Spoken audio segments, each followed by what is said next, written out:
I'm just going to check in. That's exactly what I was about to check, that my evil assistant had hit the record button. So welcome back to all of you. If you've got your COP26 bits and pieces, you can take a photograph of it and I will tell you where you're sending it later. If you haven't got your COP26 scavenger hunt, don't panic. There is another break coming up and you will be able to continue the hunt, but there will be another hunt to add to that, so you're going to have to multitask. Anyway, this session I am joined internationally, which is fantastic, by two young gentlemen who have had the misfortune or fortune of speaking to me through my PhD about rural mobility as a service. So that is the focus for the next 45 minutes. I have to say they're going to introduce themselves, but a big thank you to Paul, who will tell you in a minute. He actually just launched literally this morning his mobility as a service solution for rural areas in the Netherlands. And Magnus is in Sweden and has put on some Scottish tweed for us as well. So those living overseas are even making that Scottish connection. And I have Steve Cassidy, who is in the wings here, who can wave at you in the screen here. He's going to be monitoring the chat for questions and will be interrupting the conversation as and when he deems fit to put questions to the three, but potentially two gentlemen, the three of us. So yeah, Steve's all limbered up. So Paul, without further ado, I will say thank you for putting on your suit for such a special occasion, but I know it's left over from this morning. Could you just take a couple of minutes to explain who you are, where you're based, and what your project is all about? Okay, thank you, Jenny. My name is Paul Peterson. I'm from the Netherlands, and I'm working with Qarin, which is a company which is in mobility. We do several things. One of the things is we do for the Dutch railways, for people with less mobility, we take them into the train, we help them into the train and out of the train. We have taxi companies all over the Netherlands who are working with us for people with reduced mobility. And we have a MaaS project in Twente, which is a rural area in the eastern part of our country. And there we launched today the Mobility as a Service app, Qarin. It's more like a platform which you can reach with an app and with a web portal. This is a special project which is sponsored by the Dutch Ministry of Infrastructure and Water Management. And what we are doing here is two things. One is to have a MaaS solution for the rural area in the eastern part of our country, Twente, with shared mobility, public transport, and all those solutions in one platform. And the second goal in this project is to incorporate people with reduced mobility. So we have also you can call it paratransit, and transit for people with disabilities into this MaaS project. So that's what we do, and we launched it today, as you said, Jenny. Thank you. Fantastic. Right, we'll come back to find out more. Magnus, introduce yourself, unmute yourself, and explain what you're up to. Yeah, the button on my mouse was it was clicking, but it wasn't working. So here I am. Well, my name is Magnus Fredrickson. I work for an association of 15 municipalities within the region of West Sweden. My formal title is a strategist for sustainable development. And over the last 3 years, I've been working with mobility issues, or combined mobility, or rural MaaS. Either way you would want to sort of phrase that. I'm the project manager currently of the project called KomIland, which is it's a stupid way of naming our project because it has naval implication, whereas our project has nothing to do with marine transportation whatsoever. But it's an acronym, you know how those go. So we provide rural MaaS, combined mobility services, for 3 communities within these 15 municipalities. We just got our project sort of prolonged. We're going to be able to drive the project for 2 more years, providing these services in a couple of more places throughout the entirety of West Sweden. We're also working with the regional authorities, who are the ones providing public transportation in Sweden, with something we call a mobility process, where we try to influence how the regional public transportation authorities think and address mobility, or even more specific, accessibility. I'm thinking it was Duncan who mentioned that mobility is nothing in and of itself. It's rather that mobility creates accessibility. We want to enable people to go to work, to play soccer, or what have you. So this has been one of my main interests for the last 3 years, and I'm really looking forward to continuing and working, because all of us here know that things take time, and if you want to impact people's transportational behaviors, you need to create sustainable over time solutions that actually can impact people's use of their personal car, or what have you, in less densely populated areas. I'm thinking we'll get back to the commercial sites and everything, so I'll just sort of say that this is me. Hello, and thank you. Paul, you can ask questions of Magnus and vice versa, but the question I'd have for both of you, knowing the answer to this, is what services do you actually have involved in your offering, and are you missing any services? Paul, Magnus, who's going to go first? Paul needs to unmute. Paul, you need to unmute. Just leave yourself on mute, Paul. Okay. I can start with it. We started today, what I said, and we have public transport in the MaaS app platform.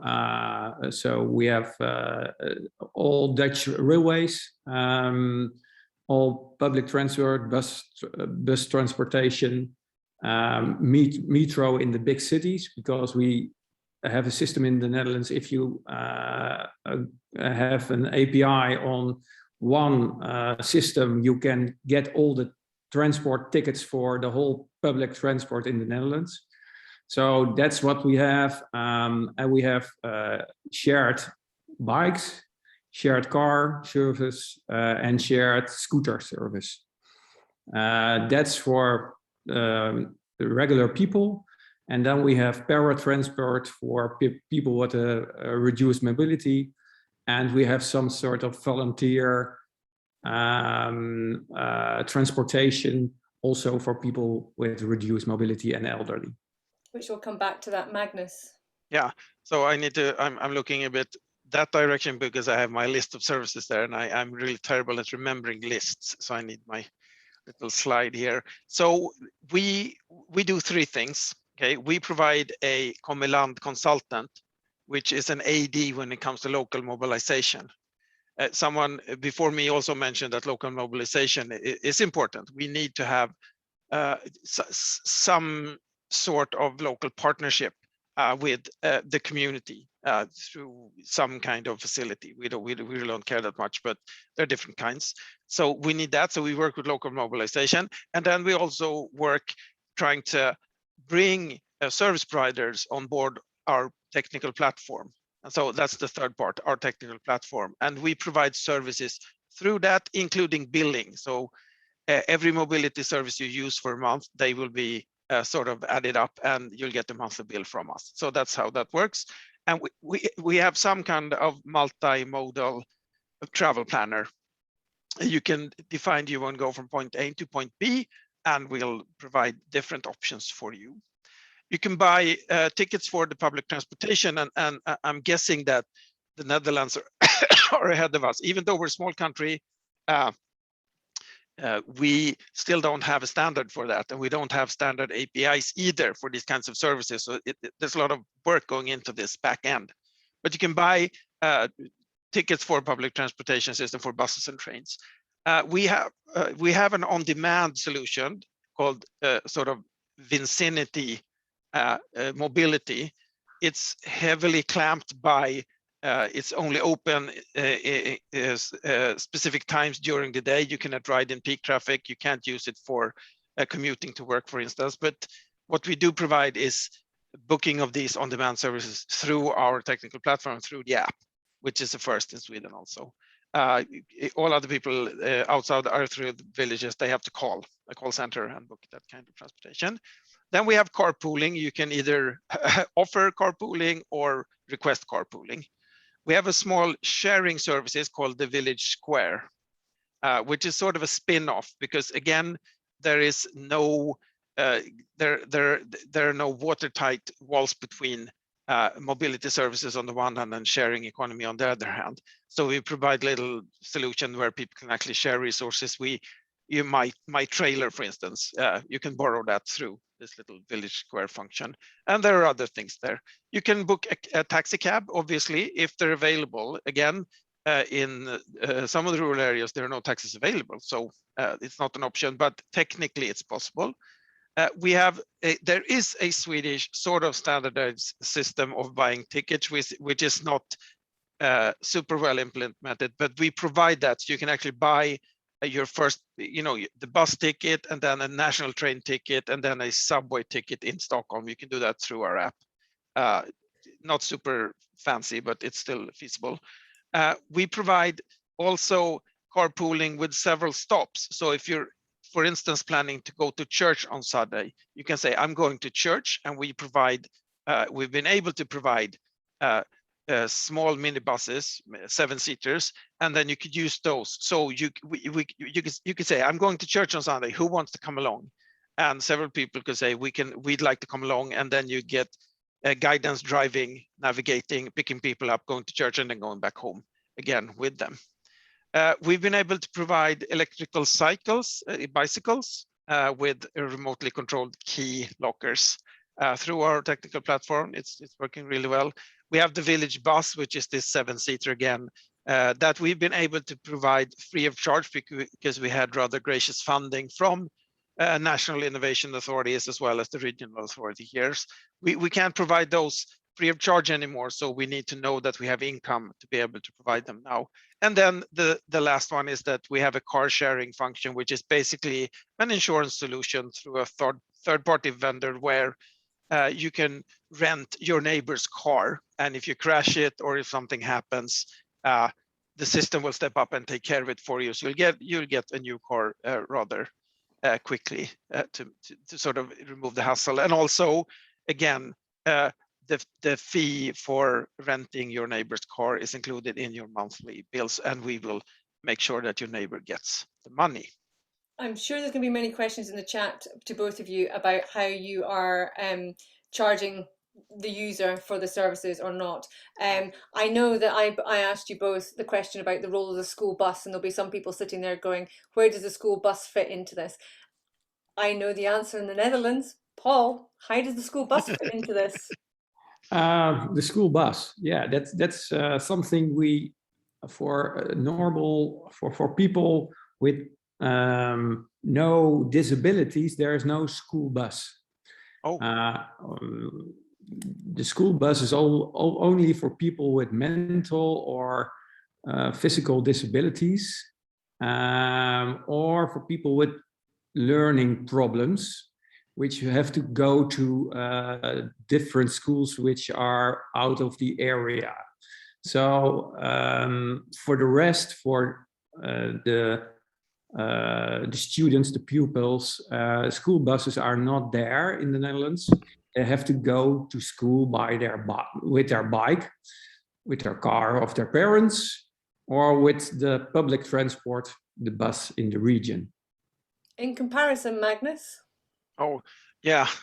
This is really complex here in Sweden because, again, the regional authority provides public transportation. Okay, so that's sort of baseline here.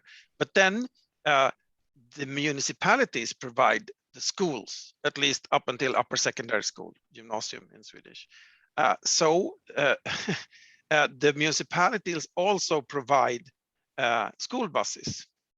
But we're struggling today to make it so that we could use the school buses as part of a MaaS offering where you could actually sell seats on a school bus, enabling other people than pupils using it and making use of that public resource. There are currently legal limitations to that, and also practical ones. So it's a bit of a mess where this multi-level governance system provides lots of complexity and actually hindrances when it comes to providing rural MaaS. I'm not going to get you to ask and tell us which ones are missing at the moment that you're having trouble engaging with, because we're going to leave that to the showcase at the moment. So don't spoil that. But Mr. Cassidy's come in, so there must be some questions. Go for it, Steve. Yeah, there's a couple of questions, a bit of a theme, and it just seems appropriate to butt in. Sorry. It was just about the public's reaction and use. I know that, Paul, you've just got going, but you've obviously done a lot of research, you know, behind this. But what's the reaction and use like of the services?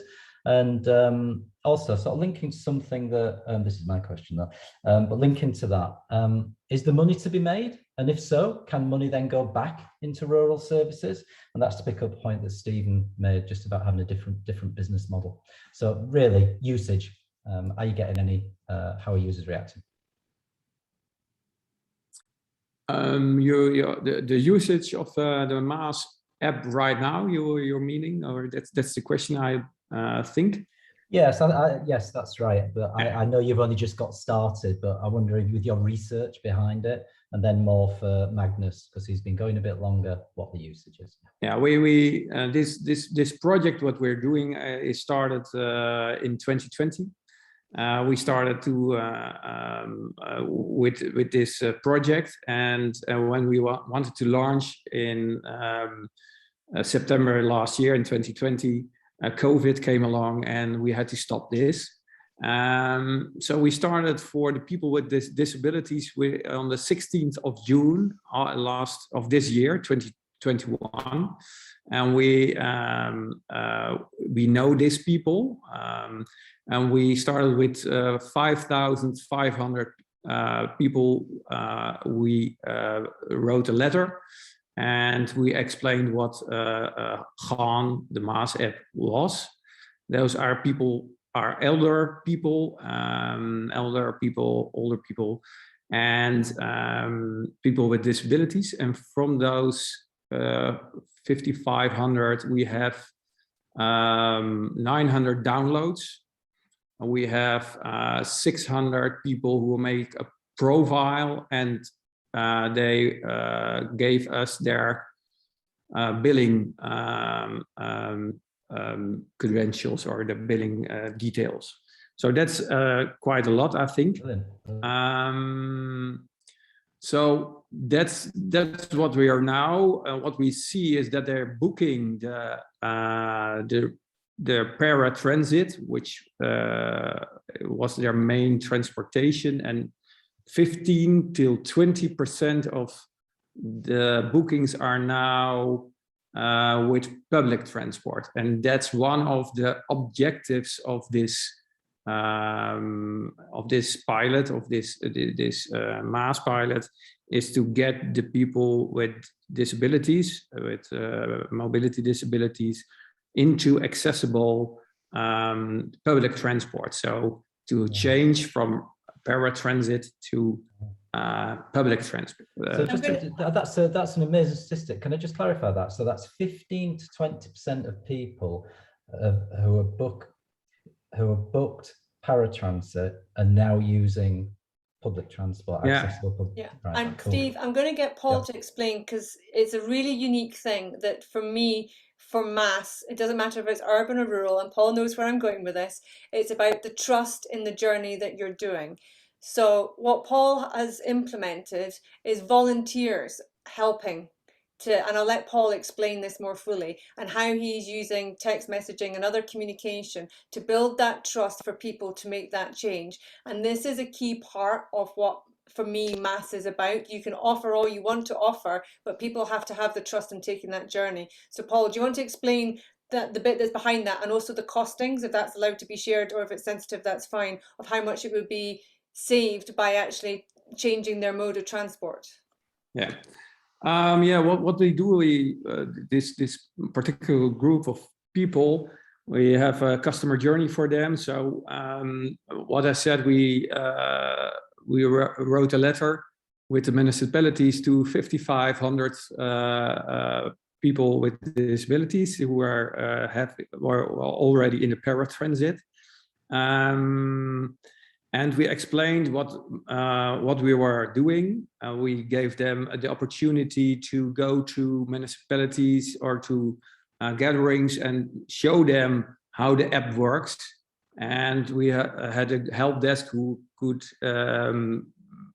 help them by telephone, and we had volunteers who were willing to help them how to use this app. So that's the first part. The second part is that in the app, in the platform, you can make your own profile, and in your profile you will set in or put in how many stops you can have, or how many changeovers from bus to other buses or to train.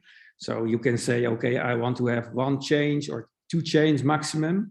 You can put in your profile how many meters you can walk yourself or roll yourself with your wheelchair. And you can say in your profile what your speed is. If you have to change from modality, from transportation. So we can, in the planning of your trip, we take this into the suggestions you get back. So this is fully customized on your own profile. You get journeys, and if you're going to change from, you could say, bus to train or something like that, we can also help you with this on the platform and make this change from the one transportation to the other transportation. And we do this for 5 times or something like that. And then you can do this by yourself. So we help you use public transport if you're not familiar with this. So we try to change the model shift from paratransit transit to public transport, and we calculated that every trip we change from this, from paratransit to public transport, saves the whole the municipality or the government about 12 to 60 euros per trip. And that's also the answer to the business model. This is the business model where it comes down to in the Netherlands. If we have as a commercial company, we have to get something from the government from this 12 to 16 euros, which is the cost for advantage of the government. That's massively illuminating. That's great. You're going to love my PhD when it's published, Steve. Will it be massively illuminating?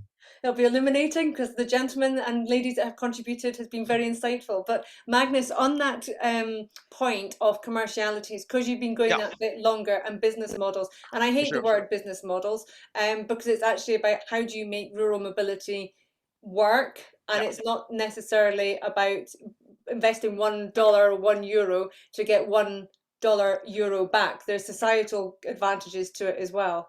Precisely. So let me just say about usage within my project KomIland, it's been disastrous. There's only one word for it. We were supposed to launch in March of 2019, and so we had to cancel all our kickoffs on behalf of the COVID pandemic. So it's been bad. Okay, so I don't want to talk anymore about that because it's so depressing. Okay, so moving into business model, if you will, I would agree with you, Jenny, that the term business model it's not accurate. It does provide some obstacles when it comes to thinking clearly about these things. In Sweden, the typical funding ratio between tax funding and actual sales of tickets is 50-50. So within the western part of Sweden, the total budget for public transportation is 10 billion Swedish kronas, and you can divide, you guys who are in the UK can divide that by 10 sort of. So there's a lot of money going into the system. Again, half of it is, you know, people buying tickets, and half of it is we're subsidizing it through regional taxes, just to be clear here. One of the major innovations within KomIland, the KomIland project, is that we realize that this business mindset is not appropriate when it comes to rural MaaS. People riding buses or trains, they're not merely customers. Okay, they're customers to the train company or the bus company, and the bus is supposed to be clean and everything is supposed to be safe. I'm not naive when it comes to that part, but they're not merely customers. They're basically citizens contributing to goals that we have set together through our political system, for instance, with regards to the Paris Accords. So by traveling publicly, you contribute to lesser emissions of carbon dioxide, you know, less traffic jams, better air quality, less sound pollution within our cities and what have you. So if you reduce the people riding on by public transportation to customers, you tend to miss out those parts. So there's a difference between the budget part of it and the values part of it. Everything cannot be measured in money. There are societal values that need to be sort of taken into account when it comes to public transportation. But the main innovation in KomIland is this: the Public Transportation Authority of the western part of Sweden, they provide the platform free of charge. And we also have people working at trying to attract MaaS services onto the platform. And we don't even charge them to be there. Through the project, we've even been able to pay them to do the adaptations needed to have their APIs work with our platform, or our APIs work with their, depending on how you look at that. So again, the business model is kind of clear. It's a publicly financed technical platform that provides a larger market, because the business driven side of MaaS is all located to the major cities, because that's where there's a multitude, or you know, lots of customers that will pay for the services. We don't have electrical scooters in rural areas in Sweden, but there's too many of them in Gothenburg and in Stockholm and in Malmö. It picks up on one of the questions in the chat. So just to come back to both of you, and you're both touching on it really well. Jana asked about if there's a way of managing the trade-off between transport poverty and accessibility and the environmental benefits that we can get from, you know, good transportation. I guess we're also here, we're talking about that third bit as well, about financial aspects. And so I think you've started to answer that already, about how you can, different approaches by which you can manage those. And I think they're probably around ownership, the cost flows within things, and being able to have a platform that can be made accessible to everybody. But if you've got any other comments, particularly on Jana's question about the trade-offs between transport poverty and environmental impacts, and something that's worked. I'll just do a few final remarks on that, and then we'll invite Paul with his wisdom into this conversation too. So this will sound a little bit strange, but Sweden sort of prides itself on being a welfare state. We don't often relate to terms like transport poverty.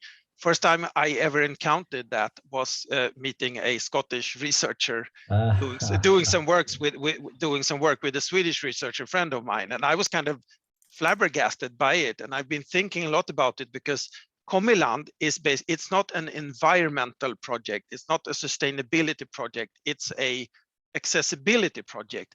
Maybe if we're doing anything for sustainability, it's social sustainability.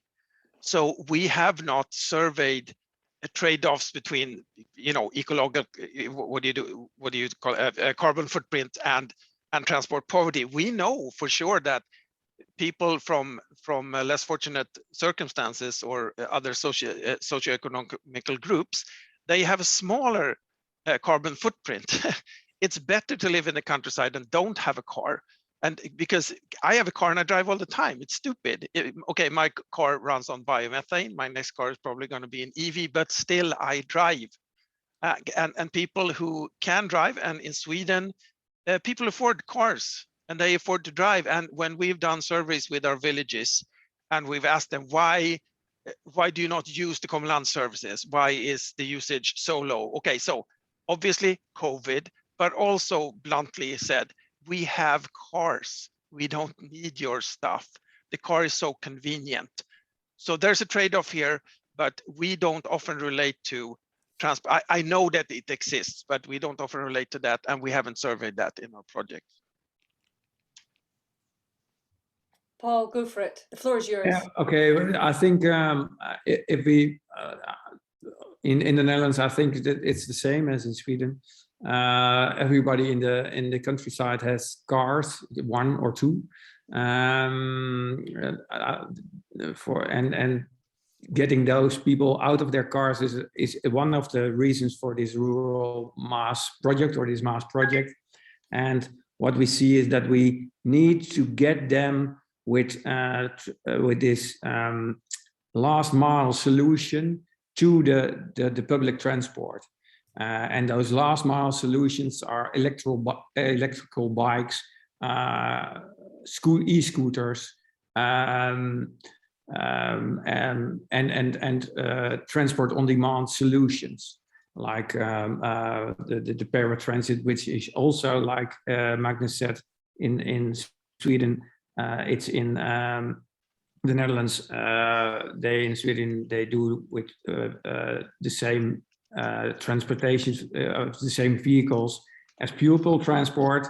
They get the traveler into the pupil transport capacity. We do this also with paratransit. So we get the regular people into paratransit vehicles. So we have transport on demand for them. And so we have supply to the rural areas, and we take them to hubs. And then in the hubs, we change over to public transport. And that's what we are trying to do with this MaaS app. I'm going to just add to this, Steve. I know I'm not meant to be contributing, but I'm going to on this, because I think it's actually about a mental mindset as well. And I'm not trying to pick on you, Jana, here. It's not a trade-off. MaaS has been so focused on urban that they haven't actually thought about how rural develops and is implemented, and it's a different ethos and it's a different approach. We actually encompass, and I say we because I live and breathe rural, as you all know, we encompass all those ecological side of things, the environmental, the social, the economic. It is all part of the MaaS offering. It has to be. So it's not a trade-off, and rural areas are expected, particularly in the UK, not necessarily as much as overseas, and I know this factually from the ITF work that I've done and from other work, that we are in the UK, in rural areas, expected to work harder to bring the solutions together for the amount of money that we have been given, or we're expected to return an investment, £1, €1 for $1 back. The change for MaaS actually has to be about how we evaluate the transportation methods that are out there, and we need to look at the fact that we've actually got somebody to higher education who's going to be able to contribute to the economy, or we've got somebody to a job, or we've got somebody to scouts as a child, whereas we're not looking at that societal benefit, which is the crucial part for the economy and the rural development, whereas it's not been the focus for urban. And Jana's going to come in, I think. No, I just commented. I said there's an idea of having to choose, that there's an idea that there's a trade-off, and I disagree with that idea. Yeah. Which apparently you do too. Yes, sorry. And so does Magnus and Paul and many others out there. And I think there's that mindset that needs to be changed. And it's not a rural versus urban or even suburban, where actually I think the sweet spot is. Yeah, I completely agree. And that's what we're trying to solve right now, is suburban, where you really have issues from both. Yeah. Yeah, so it's I was more interested in my intention with the question was to bring people's, experiences and ideas for what's the evidence and what are the best methods of achieving hopefully all of these things at the same time. My thinking, where I come to these issues is sort of questions around less dense geographies or uneven geographies, or urban, rural, whatever. So we've started a little conference called Urban Planning Talks, where we try to explore these issues. And to my understanding, to the best of my understanding, we need a new societal, agreement on what kind of role society or public sector needs to play in people's lives, even in rural areas. The one we're living in today, where market solutions are believed to provide all the blessings that people need, is just not feasible anymore. It's not sustainable. So I would totally agree with Jana in her thinking that this conflict of interest between ecological and social and even economical sustainability, it's a total construct. It depends on how we look at it, and the way we look at it today through the lens of all we want is economical growth. That will limit our options for instance, providing reasonable accessibility in a sustainable way for people, even in rural areas. But that's a whole other conversation, way more political, way more philosophical, and way too large to even address here today. Before Steve interrupts me, I'm just going to go back to something Paul said, and he's not highlighted fully. If I've got it wrong, Paul, correct me. The paratransit project that he's particularly working on, within that, there are volunteers helping and giving people the trust. So they'll meet you off one mode of transport. I think it's 3 trips, is that correct, Paul? And they will help you onto the new form of transportation. So that customer service element, and that's all done by clever tech, which Paul can tell you about, but that customer service element is really vital. And if Dwight is still with us in upstate New York, Ithaca, we had the cafe last year, and that's about that customer service. It's not just about having an app, because I bet you half the people here don't have a smartphone, and Maggie's message to say she doesn't have a phone with her today, so she doesn't have her camera, but don't have a smartphone, don't have necessarily the capability to operate it, so they need the telephone, the dog and bone, or they need some form of way of communicating. So that whole package of customer service, I have found, is more critical and is more present in rural solutions globally than we have in urban. And Paul, if I've missed something out on that bit of the project, please fill me in, fill people in. No, that's true, Jenny. That's exactly what we are doing. We are giving people the confidence. We with volunteers who are explaining the use of the platform. We have a call center who can manage the trips for you.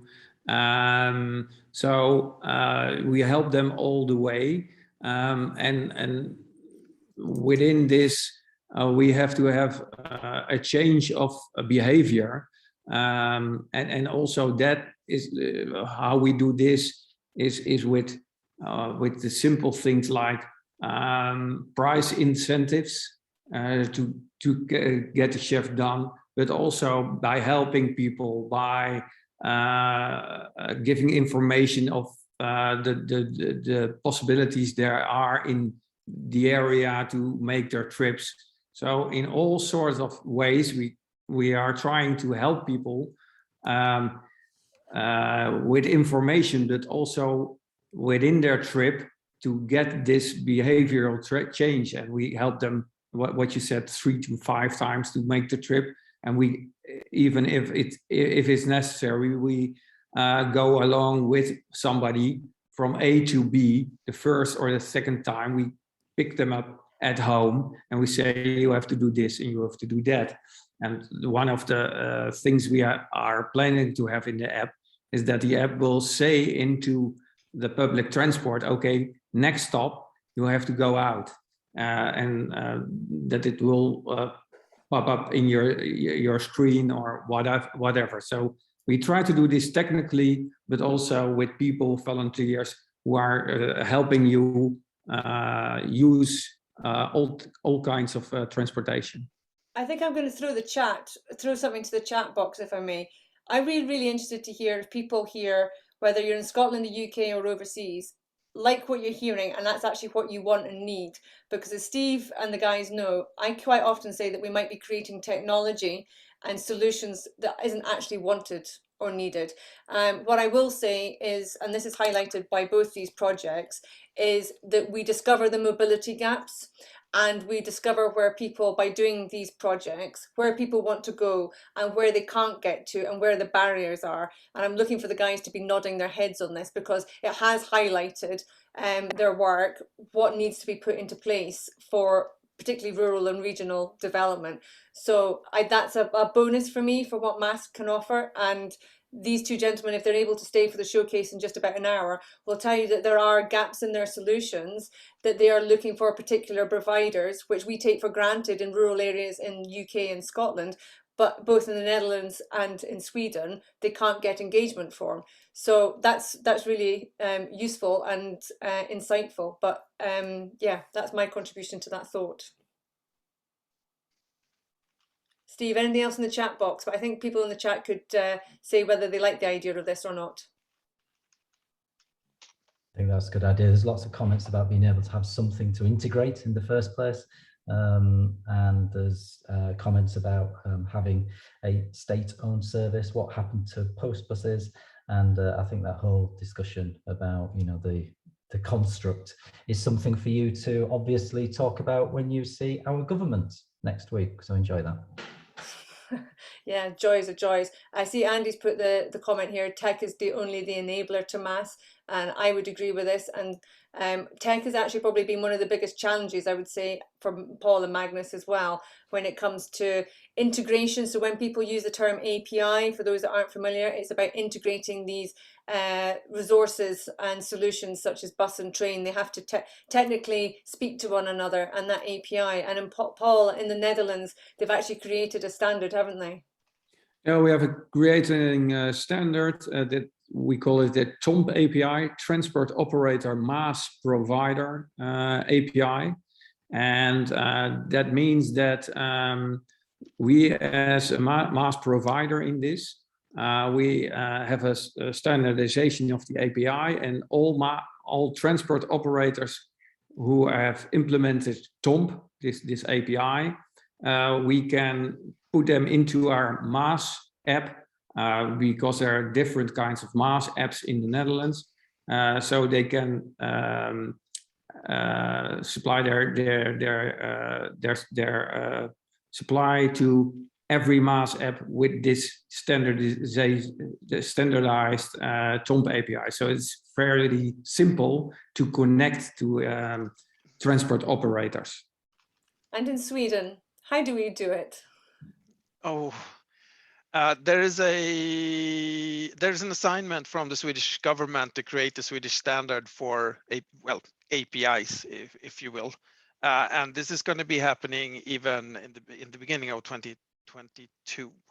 So that's a great step. Sweden is such a small country. We're just 10 million inhabitants. I know my Danish friends, they have one app already.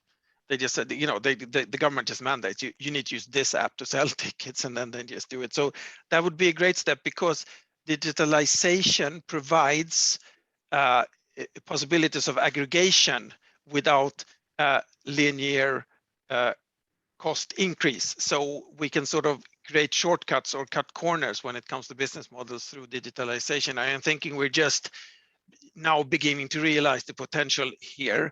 But again, the scarcity of customers in less densely populated areas is going to be a challenge still. So my thinking is that multimodal solutions where we try to, you know, people need to use the car, first last mile solutions, and then we need to move them into public transportation. That would be my sort of ideal thinking for this. And we need to sort of realize that. And then, so there's fuel change. You know, people need to use cars, make sure they use sustainable cars, as sustainable as possible. If there is such a thing as a sustainable car, who knows? But again, we need to use electricity and biomethane and what have you for that. So that's sort of where my thinking is at this stage. And this requires some change on systemic level, and that is typically extremely hard to achieve. So my C for COP26, if anybody comes to a cafe or sees me online, I always have a crystal ball behind me. This is my crystal ball. doesn't give me any answers yet. But I'm going to ask the two of you what you think what rural MaaS will look like in the next couple of years. And if you want to go further than that because of the implications of COVID, then feel free. But what are we looking at in 2 to 3 years' time when you come in person or electronically via Zoom to our gathering in 2 or 3 years' time? What are you going to be saying? What's this crystal ball saying? Paul? I think what we see is that a lot of transport operators, shared mobility, also in rural areas, are interested in coming into rural areas. And with the standardization, with Tom, what I said, the API, we will see that in the next years in the Netherlands, a lot more different transportation will be offered in rural areas. But one thing what bothers me is, will all those transport operators have a good business model for the rural areas? Will they survive? But because of the standardization, we will have, I think, in all kinds of transportation, shared mobility, shared scooters, shared electrical bikes, that sort of things, we will have in the rural areas 3 or 4 operators who are offering services. Yep. Yeah.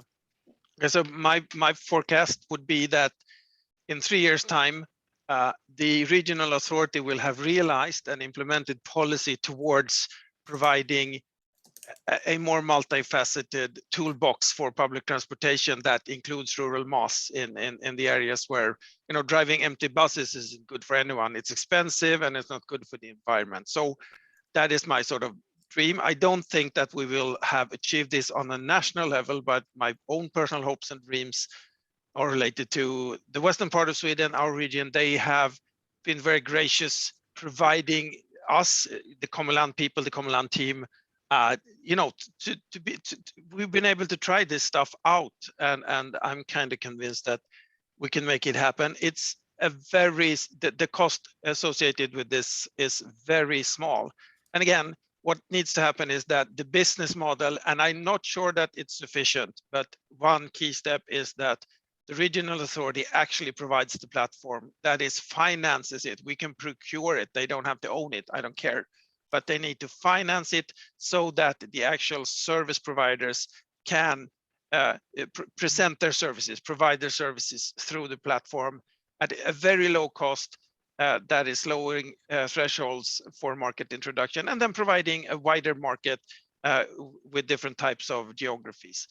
That's how far I hope that we have gotten in 3 years, and I'm guessing I'm way too optimistic here. I won't hold you to any of that when we meet in person in 2 to 3 years' time. Steve, the last minute, do we have any questions that need addressed before I conclude this session? I don't think questions, but some really, really good comments about, well, different countries. You know, we've got Japan, South Korea.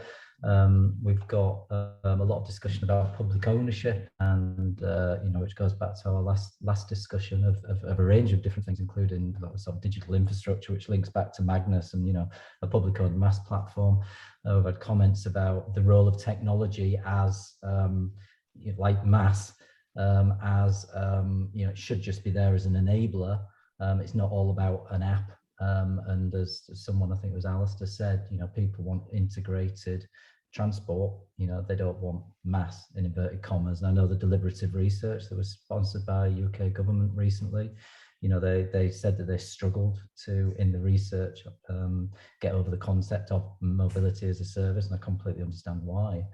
So it's putting it in its place, really, which I think this discussion and the 2 examples have really done, you know, kind of, to me, appear to humanize it. And it's great getting some statistics out. I love the statistic earlier about 1 megawatt hour of energy is 400 houses. People talk about megawatts and my eyes glaze over. So it's, you know, it gives it some context. So thanks for sharing statistics. So yeah, just really good chat. I'm going to get you to answer the last question that's there. Jane's asking, because I explained earlier, but she didn't catch it. And as a technology provider, you and Paul can explain this one. API, what does it stand for? What is it? I don't know what it stands for. I'm not technically schooled enough, but what it does is that it is one language which talk to each other, where the transport operator, the people with the wheels, are talking to the MaaS app or the MaaS provider, and it's in the same language. So you don't have to every time you have to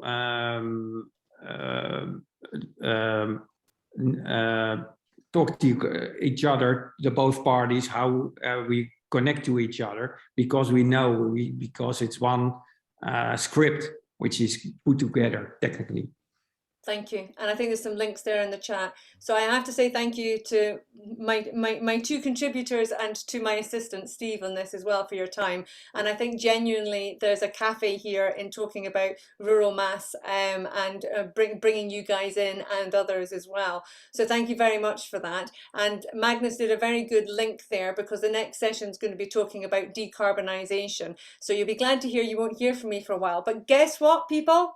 Yes, if you haven't managed to get your COP26 bits and pieces, you can go and get them. And I'm now going to share with you what the next one is.